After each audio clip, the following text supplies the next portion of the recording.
Media ഇൻഫ്ലുവൻസേഴ്സിനെ income ടാക്സിലേക്ക് എടുത്തു. എന്താണെന്ന് നോക്കാം.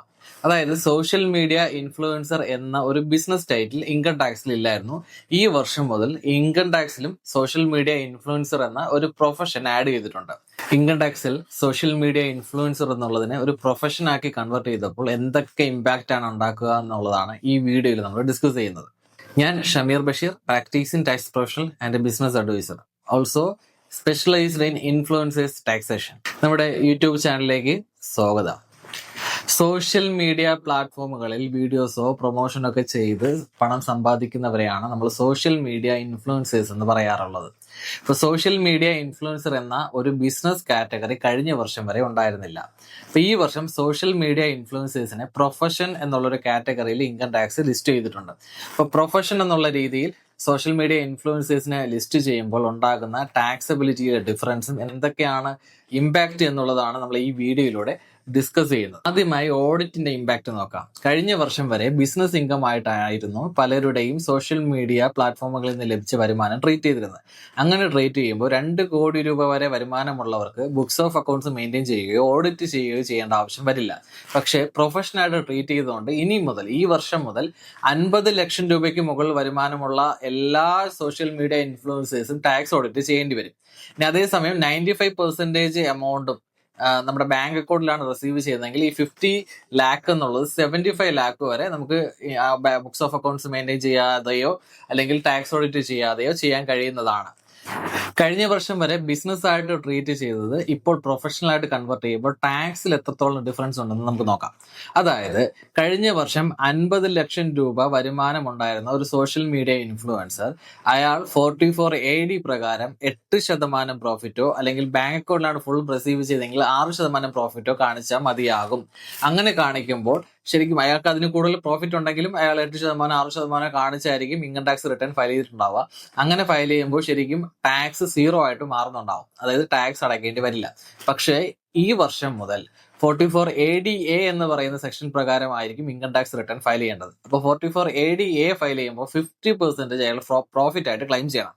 അതായത് അയാളുടെ ആക്ച്വൽ പ്രോഫിറ്റ് കൂടുതലാണെങ്കിലും കുറവാണെങ്കിലും 50% മിനിമം അയാൾ പ്രോഫിറ്റ് ആയിട്ട് കൺസിഡർ ചെയ്യേണ്ടി വരും. അങ്ങനെ 50% പ്രോഫിറ്റ് ആയിട്ട് കൺസിഡർ ചെയ്യുമ്പോൾ 4,80,000 രൂപയോളം അയാൾ ടാക്സ് ആയിട്ട് അടയ്ക്കേണ്ടി വരും. അതായത് ഡിഫറൻസ് മനസ്സിലാക്കുക. ബിസിനസ് ഇൻകം ആയിട്ട് ട്രീറ്റ് ചെയ്യുമ്പോൾ 0 ടാക്സ് ആയ ഒരു ഐറ്റം അത് പ്രൊഫഷണൽ ഇൻകമായി കൺവേർട്ട് ചെയ്യുമ്പോൾ 4,80,000 രൂപ ടാക്സ് അടയ്ക്കേണ്ടി വരും. ഇതാണ് പ്രധാനമായിട്ടുള്ള ഒരു വ്യത്യാസം വരിക. ഗവൺമെന്റിൽ കൂടുതൽ റവന്യൂ സോഷ്യൽ മീഡിയ ഇൻഫ്ലുവൻസസിനെ പ്രൊഫഷണലായിട്ട് കൺവേർട്ട് ചെയ്യുമ്പോൾ ഉണ്ടാവുന്നതാണ്. ഇനി രണ്ടാമത്തെ കാര്യം ബുക്സ് ഓഫ് അക്കൗണ്ട്സ് മെയിൻറ്റെയിൻ ചെയ്യുന്നതിനെ കുറിച്ചാണ്. ബുക്സ് ഓഫ് അക്കൗണ്ട്സ് മെയിൻറ്റെയിൻ ചെയ്യുക എന്ന് പറയുന്നത് നമ്മൾ കണക്കുകൾ സൂക്ഷിക്കുന്നതിനെയാണ്.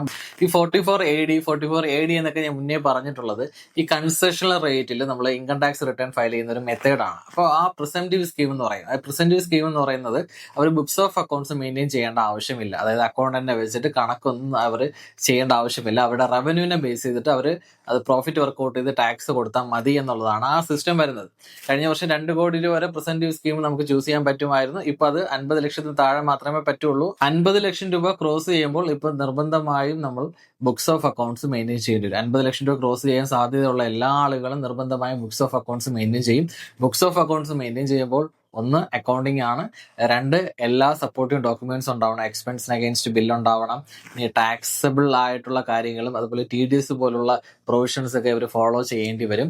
ഇനി എക്സ്പെൻസിന് അഗെയിൻസ്റ്റ് ആയിട്ടുള്ള സപ്പോർട്ടിംഗ് ഡോക്യുമെന്റ്സ് ഞാൻ നേരത്തെ പറഞ്ഞ പോലെ പ്രോപ്പർ ആയിട്ട് ഉണ്ടാവണം. അതിനോടൊപ്പം ടാക്സ് ഓഡിറ്റും ചെയ്യേണ്ടി വരും. അപ്പൊ ടാക്സ് ഓഡിറ്റ് ചെയ്യുമ്പോഴുള്ള ഒരു കാര്യം ഈ ബുക്സ് ഓഫ് അക്കൗണ്ട്സ് പ്രോപ്പർ ആയിരിക്കണം, സപ്പോർട്ടിംഗ് ഡോക്യുമെന്റ്സ് ഉണ്ടായിരിക്കണം. ബുക്സ് ഓഫ് അക്കൗണ്ട്സ് മെയിൻറ്റെയിൻ ചെയ്യുമ്പോൾ സ്വാഭാവികമായിട്ടും ആ ഒരു ഇൻഫ്ലുവൻസറുടെ ലീഗൽ സ്റ്റാറ്റ്യൂട്ടറി ഒബ്ലിഗേഷൻസ് കൂടുകയാണ്. മിക്കവാറും അക്കൗണ്ടന്റുമാരൊന്നും പല ഇൻഫ്ലുവൻസേഴ്സിനും ഉണ്ടാവണമെന്നില്ല. അവർ ഇനി എല്ലാവരും മിക്കവാറും അക്കൗണ്ടന്റിനെ ഹയർ ചെയ്യേണ്ട ആവശ്യം വരും.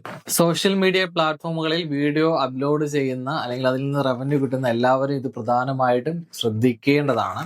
അതിനോടൊപ്പം വേറെ പല ബിസിനസ്സുകൾ ചെയ്യുന്ന ആളുകളോ അല്ലെങ്കിൽ സാലറി വാങ്ങുന്ന ആളുകളോ മറ്റു പല ഇൻകം ഉള്ള ആളുകൾ പോലും ഇപ്പൊ സോഷ്യൽ മീഡിയ പ്ലാറ്റ്ഫോമുകളിൽ ബിസിനസ് ചെയ്ത്, അതായത് പ്രൊമോഷനോ അല്ലെങ്കിൽ വീഡിയോ അപ്ലോഡൊക്കെ ചെയ്ത് ക്യാഷ് സമ്പാദിക്കുന്നുണ്ട്. അവർക്കും ഇതൊരു വലിയൊരു ഇമ്പാക്റ്റ് ആയിരിക്കും ഉണ്ടാവുക. ഫോർ എക്സാമ്പിൾ ഒരു സാലറി വാങ്ങുന്ന ഒരു വ്യക്തി അയാളുടെ സാലറി ഏകദേശം ടാക്സബിൾ ലിമിറ്റിൽ നിൽക്കുന്നുണ്ടായിരിക്കും, അല്ലെങ്കിൽ അയാൾ ഹയർ ടാക്സ് റേറ്റിലായിരിക്കും നിലവിലുണ്ടാവുക. അങ്ങനെയുള്ള സിറ്റുവേഷനിൽ 50% പ്രോഫിറ്റ് കൂടെ അയാളുടെ സാലറിയോടൊപ്പം ആഡ് ചെയ്യേണ്ടി വരും. അതായത് ടാക്സബിൾ ഇൻകം കൂടുന്നു എന്നാണ് ഞാൻ പറഞ്ഞതിന്റെ സാരം. അങ്ങനെ കൂടുമ്പോൾ ശരിക്കും അയാളുടെ ടാക്സ് ബാധ്യത കൂടാനുള്ള സാധ്യതയും ഇവിടെയുണ്ട്. സോഷ്യൽ മീഡിയ ഇൻഫ്ലുവൻസേഴ്സിനെ പ്രൊഫഷനായിട്ട് ട്രീറ്റ് ചെയ്യുമ്പോഴുണ്ടാകുന്ന ഇമ്പാക്റ്റ് എന്താണെന്ന് നിങ്ങൾക്ക് മനസ്സിലായെന്ന് വിചാരിക്കുന്നു. കൂടുതൽ വീഡിയോകൾ കാണുന്നതിനായി ചാനൽ ഒന്ന് സബ്സ്ക്രൈബ് ചെയ്യുക.